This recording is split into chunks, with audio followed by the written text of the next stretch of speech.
दोस्तों yes bank की बात करें तो स्टॉक के अंदर आज कुछ गिरावट देखने को मिल रही है और इस गिरावट के पीछे वजह है बैंकिंग सेक्टर में गिरावट।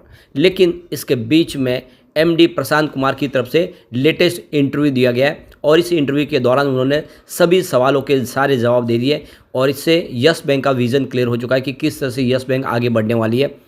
प्रमोटर को लेकर भी उन्होंने सवाल का जवाब दिया है, साथ में किस तरह से उन्होंने यूपीआई ट्रांजैक्शन में माइलस्टोन अचीवमेंट किया है, आने वाले समय और यस बैंक क्या करने जा रही है, वो सारी बातें आपको इस वीडियो के माध्यम से पता चल जाएगी। इसके अलावा आरडी देने के मामले में यस बैंक ने काफ़ी शानदार यहाँ पे एक अपनी पेशकश की है, जो बड़ी बड़ी बैंकों के सामने एक तरह से देखें तो कस्टमर बेस बढ़ाने का इन्होंने और नया जरिया तलाशा है।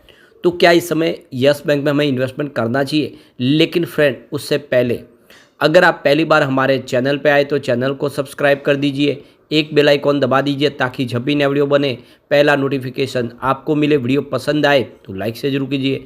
चलो फ्रेंड्स, वीडियो स्टार्ट करते हैं। मैं हूँ आपका दोस्त एसबी दवे और हमारे अपने चैनल ऑनलाइन कमाई में आपका बहुत बहुत स्वागत है। तो अभी लगभग 2:15 बजे का टाइम है। निफ्टी बैंक की बात करें तो 48,100 के आसपास है, जहाँ पे लगभग 100 पॉइंट की गिरावट यानी 0.21% डाउन है Nifty bank. Nifty private bank की बात करें तो 23,859 के स्तर पे 110 पॉइंट की गिरावट है, यानी 0.46% की गिरावट है, लगभग आधा % के आसपास की गिरावट है। तो निफ्टी बैंक के मुकाबले प्राइवेट बैंक में गिरावट ज़्यादा है और इसी का नतीजा है कि यस बैंक में थोड़ी सी गिरावट देखने को मिल रही है।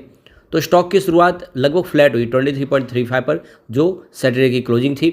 इंट्राडे में 23.50 का हाई भी बना, यानी बाजार ने साथ दिया होता तो स्टॉक तेज़ी से आगे बढ़ सकता था, लेकिन बाजार में गिरावट की वजह से ये भी इसने इंट्राडे में 23 का लो बनाया और इस समय 23.20 के आसपास स्टॉक ट्रेड कर रहा है। 0.64% की गिरावट है। अब वॉल्यूम के मामले में आज नंबर 5 पे है। वैसे रेगुलरली देखें तो नंबर 2 पे रहता है, आज थोड़ा सा वॉल्यूम आपको कम दिखाई देगा और इसके पीछे के कुछ स्टॉक है जो आज काफ़ी अच्छा कर रहे हैं। आईआरएफसी ने अपना रिजल्ट डिक्लेयर कर दिया, उसके बाद में आईआरएफसी कमाल कर रहा है, आज नंबर 4 पे है और काफ़ी अच्छी तेज़ी बनी हुआ है। आईआरएफसी में अगर आगे की क्या संभावना अगर आपको जानना है तो आज ऑलरेडी हमारा इसका फ्रेश वीडियो बन चुका है, जिसमें आईआरएफसी की सारी संभावनाओं को इसमें आपको जानने को मिल जाएगा, तो जरूर देखें वीडियो जाके। अब यहाँ पे देख सकते हो कि यस बैंक को लेकर एमडी और सीईओ प्रशांत कुमार की तरफ से लेटेस्ट बयान निकल कर आया है, आगे किस तरह से यस बैंक आगे बढ़ने वाली है। तो यहाँ पे एमडी प्रशांत कुमार की तरफ से कहा गया है कि एटीएम के बिजनेस इनको मिलने के बाद उसका काफ़ी ज़्यादा और बेनिफिट देखने को मिला है। अब इंडिया की 4 बड़ी जो बैंक है डिजिटल ट्रांजैक्शन में, उसमें यस बैंक एक सबसे ऊपर पोजीशन में आपको दिखाई देगा। तो काफ़ी शानदार तरीके से डिजिटल ट्रांजैक्शन में यस बैंक आगे बढ़ रही है।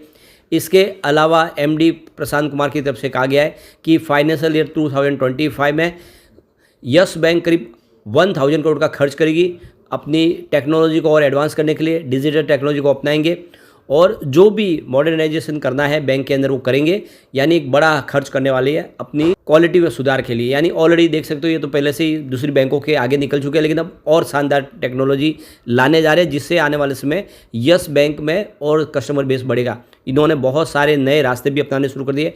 इनका एक ही मुख्य उद्देश्य है कि प्रीमियम बैंक बने, बड़े बड़े कस्टमर जो वीआईपी कस्टमर है वो इनको मिले, और इसीलिए इन्होंने शुरुआत कर दी और इसके लिए 1000 करोड़ का खर्च भी होने वाला है। तो यहाँ पे प्रशांत कुमार का कहना है कि पेटीएम का बिजनेस मिलने से पहले इनका 3.8 बिलियन ट्रांजैक्शन होते यूपीआई के, अब उसमें 1.2 बिलियन और जुड़ गए हैं पेटीएम के। इस तरह से अब जो ट्रांजैक्शन मंथली हो रहे हैं वो 5 बिलियन के आसपास हो रहे हैं, जो एक बड़ा अचीवमेंट है। प्रशांत कुमार का कहना है कि हम 1000 करोड़ का खर्च करने जा रहे हैं आईटी और डिजिटल कैपेबिलिटीज़ के ऊपर। इसके अलावा जो हमारा टोटल ऑपरेटिंग एक्सपेंसेस है उसके ऊपर 10% का खर्च करेंगे, मेंटेनेंस के ऊपर, और हर तरह से सर्विस को एक उम्दा क्वालिटी की सर्विस बनाना है। डिजिटल ऑपरेशन हमारा सबसे शानदार करना है, उसके लिए हम खर्च करने जा रहे हैं। अब प्रशांत कुमार से पूछा गया कि एसबीआई अपनी स्टेक कब बेच रहे हैं और कब यहाँ पे प्रमोटर मिल सकते हैं। तो इस जवाब के ऊपर देख सकते हो कि जो प्रशांत कुमार का जवाब निकल कर आया इस सवाल के, कि मैं वो राइट पर्सन नहीं हूँ जो इस सवाल का जवाब दे सकूँ।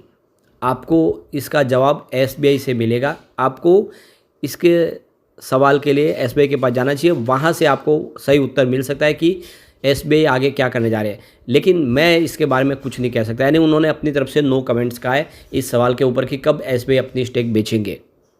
यहाँ पे प्रशांत कुमार से ये भी पूछा गया क्या 2025 में और फंड रेजिंग की जाएगी, तो उनका कहना है कि हमारा जो कॉमन इक्विटी टीयर है यानी C/1 रेशियो वो 12.2% के आसपास है मार्च क्वार्टर के दरमियान, और इसीलिए हमें और एक्स्ट्रा कैपिटल की ज़रूरत नहीं है अपने बिजनेस के लिए। यहाँ पे यस बैंक की तरफ से ये भी जवाब आया है कि RBI की जो नई गाइडलाइन है जो प्रोविज़न रखने की, उससे क्या बिजनेस में कोई असर पड़ेगा निगेटिव। प्रशांत कुमार का कहना है कि हम प्रोजेक्ट फाइल में कोई बिग प्लेयर नहीं है, यानी हमारा कामकाज इसमें बहुत ज़्यादा लिमिटेड है और इस वजह से इतनी चिंता की बात हमारे लिए नहीं है। हम लोन बांटते सीधे कस्टमर को, और इसके अलावा हम जो कॉरपोरेट लोन है उसको भी कम कर चुके हैं। लेकिन उसके बाद में भी जब पूरे ड्राफ्ट निकल के आएगा क्या है RBI की तरफ से फैसला, उसके बाद में ही इसके बारे में सोचा जा सकता है कि क्या असर होगा। तो क्या आने वाले समय आप जो प्रोजेक्ट फाइनेंस है उसको कम करने जा रहे हैं, तो उनका कहना है कि हम ऑलरेडी 100 करोड़ के आसपास का प्रोजेक्ट फाइनेंस कर रहे हैं, और दूसरी तरफ हम दूसरे और जो सेफ और सिक्योर लोन की तरफ आगे बढ़ रहे हैं, जिससे आने वाले समय जो बैंक के लिए मुसीबत न बढ़े। वैसे RBI के इस नए गाइडलाइन के बाद देखें तो जो प्रोजेक्ट फाइनेंस है उसमें कमी आ सकती है या फिर उसकी कॉस्ट बढ़ सकती है, जिससे आने वाले समय स्लो डाउन आ सकता है। यहाँ पे उनसे ये भी पूछा कि आप माइक्रो फाइनेंस बिजनेस को एक्वायर करने जा रहे हैं, तो फिलहाल हमारे पास ऐसा प्लान नहीं है। आने वाले समय निकट भविष्य में देखेंगे, अगर अच्छी वैल्यूएशन मिलेगी तो हम उसके बारे में सोच सकते हैं, यानी निकट भविष्य में MFI एक्विजिशन हो सकता है। साथ में उनका कहना है कि जो फाइनेंशियल 2024 का जो हमारा ROA है, रिटर्न ऑन एसेट, वो 0.5% के आसपास है, जो काफ़ी अच्छा है, और आने वाले समय हम इसको 1% तक लेके जाएंगे हमारा ROA को। तो कुल मिला के देख सकते हो कि यस बैंक का मैनेजमेंट बहुत ज़्यादा इस समय आशावान है और आने वाले समय बेहतर प्रदर्शन की उम्मीद और करें। तो ये सारी बातें अब क्लियर हो चुकी है, यस बैंक मजबूत हो चुके हैं और आने वाले समय संभावना पॉजिटिव बनेगी। अब यहाँ पे 6 उन बैंकों के बारे में डिस्कस करेंगे जो बहुत ही शानदार RD के ऊपर रिटर्न दे रहे हैं। तो HDFC बैंक, जिसमें 6 महीने से लेकर 10 साल तक की अगर आप RD कराते तो आपको 4.50% से 7.10% तक का ब्याज ऑफर कर रहा है। और यहाँ पे देश का सबसे बड़ा सरकारी बैंक SBI 1 साल से 10 साल तक के लिए RD पर 6.80 से लेकर 7% तक का ब्याज ऑफर कर रहा है। इसके अलावा ICICI बैंक की बात करें तो 6 महीने से लेकर 10 साल तक की अवधि के लिए 4.75 से लेकर 7.20% का ब्याज ऑफर कर रहा है। सीनियर सिटीजन को यहाँ पे 50 पैसे एक्स्ट्रा दिए जाएंगे। और इसके अलावा देखें तो कोटक महिंद्रा बैंक की तरफ से 6 महीने से लेकर 10 साल के लिए RD पर 6% से लेकर 7.40% ऑफर किया जा रहा है। और यहाँ पे यस बैंक की बात करें तो 6 महीने से लेकर 5 साल तक के लिए 6.10 से लेकर 7.75% का ब्याज ऑफर किया जा रहा है।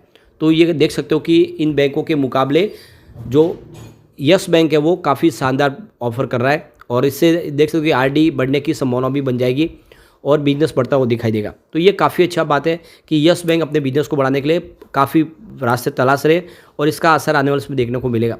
अब एक बार इसके पिवट लेवल को चेक कर लेते हैं। तो यहाँ से अगर गिरावट होती है तो 23.08 का पहला सपोर्ट है, ये टूटा तो 22.82 तक स्टॉक जाता हुआ दिखाई देगा। गिरावट और बढ़ी तो फिर 22.37 तक जाने की संभावना है। पॉजिटिव माहौल बना तो 23.53 का फर्स्ट रेजिस्टेंस है, इसको पार किया तो 23.72 तक स्टॉक जाता हुआ दिखाई देगा। तेजी और बढ़ेगी तो 24.17 तक जा सकता है, यानी पॉजिटिव माहौल बना तो 25 तक जाने की संभावना बनेगी। लेकिन फ्रेंड, कोई भी इन्वेस्टमेंट करने से पहले अपने फाइनेंशियल एडवाइस वाले ले ले या अपना खुद का रिसर्च करें, क्योंकि मैंने वीडियो आपके एजुकेशनल पर्पज़ के लिए ही बनाया। वीडियो पसंद आए तो लाइक शेयर जरूर कीजिए और चैनल को सब्सक्राइब कर दीजिए। Thank you friend.